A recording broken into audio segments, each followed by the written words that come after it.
Akhirnya, manajemen Manchester United menjatuhkan palu pemecatan pada Ole Gunnar Solskjaer setelah hampir 3 tahun ia memimpin skuad Setan Merah.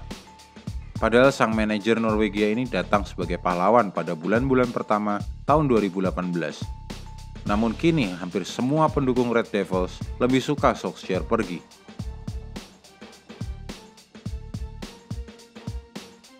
Solskjaer datang sebagai pahlawan. Manchester United menunjuk Ole Gunnar Solskjaer sebagai manajer sementara pada 19 Desember 2018. Ia mengambil alih posisi pelatih dari tangan Jose Mourinho untuk sisa musim 2018-2019.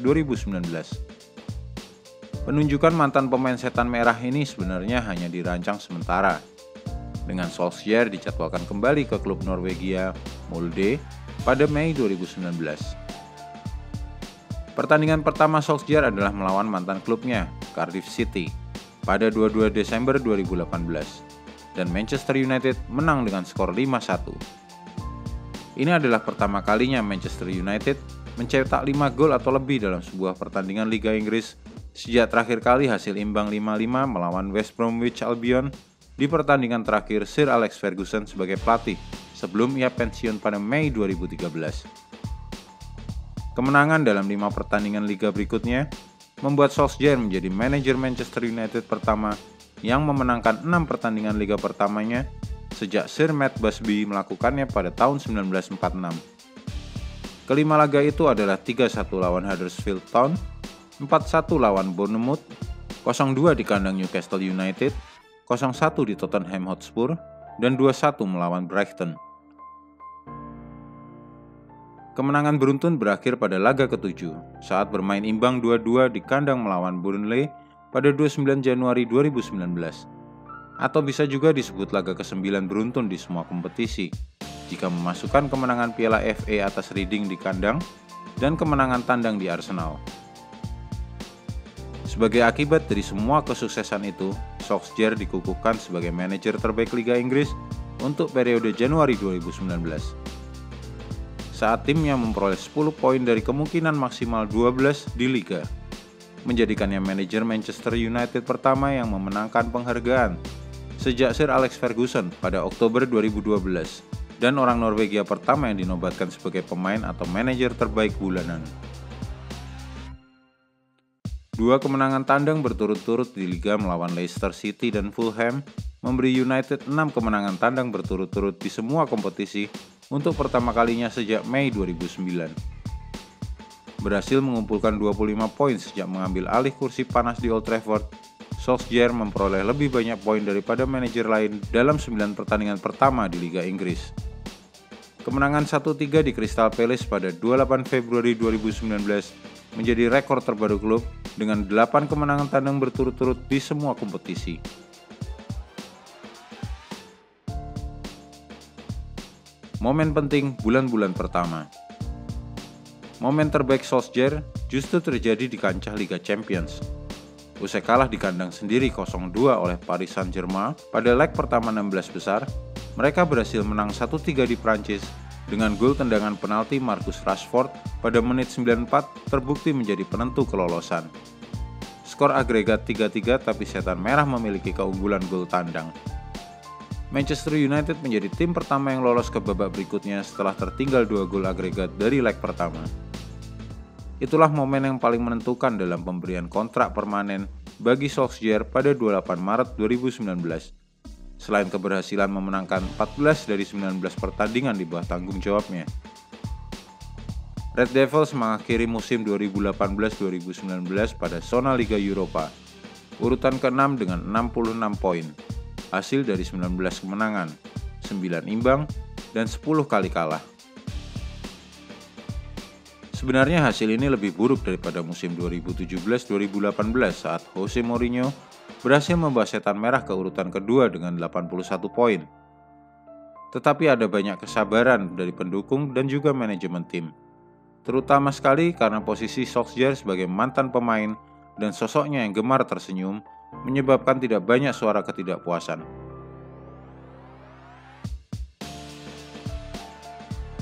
Bruno Fernandes, transfer terbaik Solskjaer.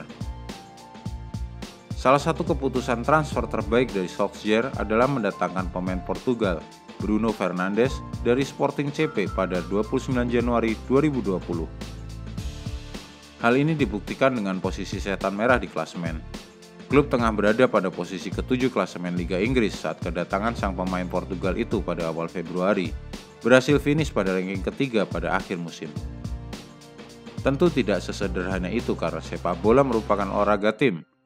Namun dalam waktu 7 bulan sejak kedatangannya di Old Trafford, dalam sebuah musim yang libur 3 bulan akibat terganggu krisis kesehatan global, Bruno mencetak 8 gol dan 7 assist pada kompetisi Liga Inggris.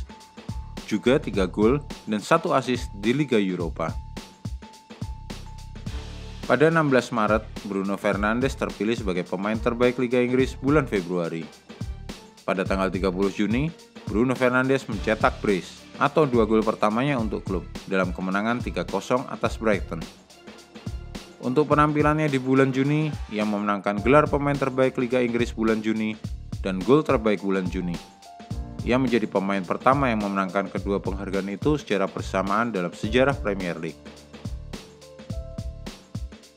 Bruno Fernandes juga menjadi pemain Manchester United pertama yang memenangkan penghargaan pemain terbaik Liga Inggris untuk musim 2019-2020 sejak terakhir kali diraih Cristiano Ronaldo pada musim 2006-2007. Pada bulan September, Bruno Fernandes dinobatkan sebagai pemenang penghargaan pemain terbaik Sir Matt Busby dari klub Manchester United yang diberikan kepada pemain terbaik dari musim sebelumnya.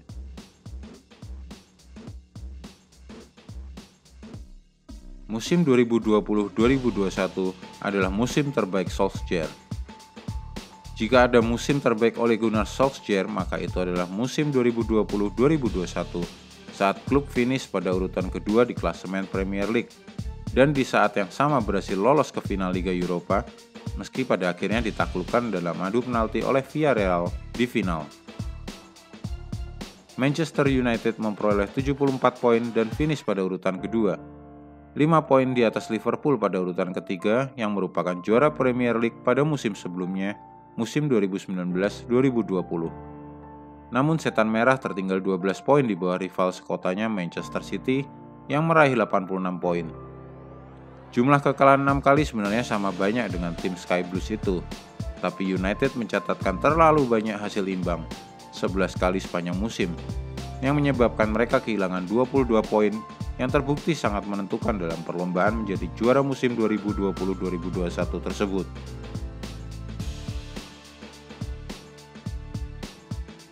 Ole out mulai terdengar. Kapankah seruan Ole out mulai terdengar? Pendukung klub merasa musim 2021-2022 akan menjadi sebuah musim sukses lain ketika mereka mengawali musim dengan kemenangan 5-1 melawan musuh lama Leeds United.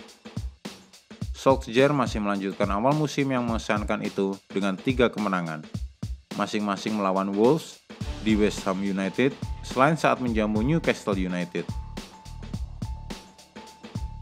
Namun situasi mulai berubah buruk pada bulan September 2021, ketika 3 kekalahan dan 1 hasil imbang membentang sejak akhir September sampai tengah Oktober.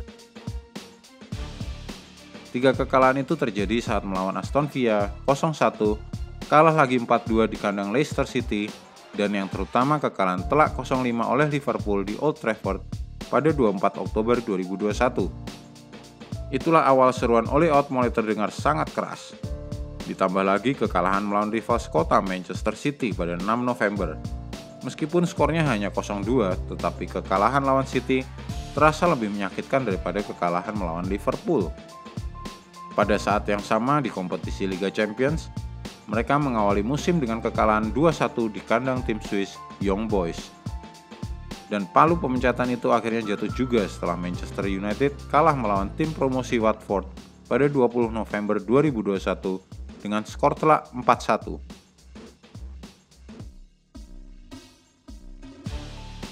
Mengapa kekalahan di Watford yang jadi penentu?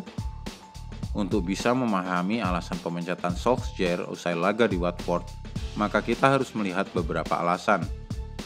Pertama-tama tentu fakta bahwa Watford adalah tim promosi yang baru saja kembali ke Premier League setelah terdegradasi pada akhir musim 2019-2020. Alasan kedua, Selain kemenangan kandang pada matchday pertama atas Aston Villa, kemenangan 4-1 atas Manchester United adalah kemenangan kandang pertama The Hornets. Watford hanya memperoleh 1 poin dari 4 laga kandang sebelum itu, yaitu hasil imbang 1-1 lawan Newcastle United. Pada 3 laga lainnya, kalah 0-2 dari Wolves, kalah 0-5 dari Liverpool, dan kalah 0-1 oleh Southampton. Alasan ketiga, sebelum kick-off di Vicarage Road itu dimulai, The Hornets menghuni 1 posisi di atas zona degradasi dengan perolehan nilai hanya 10, selisih gol 12 memasukkan dan 19 kebobolan. Tetapi anak buah Claudio Ranieri itu berhasil menyerangkan 4 gol, atau setara sepertiga jumlah gol dari 11 laga pertama musim ke gawang David De Gea. Jadi jelas ada yang salah dengan taktik dan formasi tim. Itulah yang menjadi alasan terkuat pemecatan Solskjaer.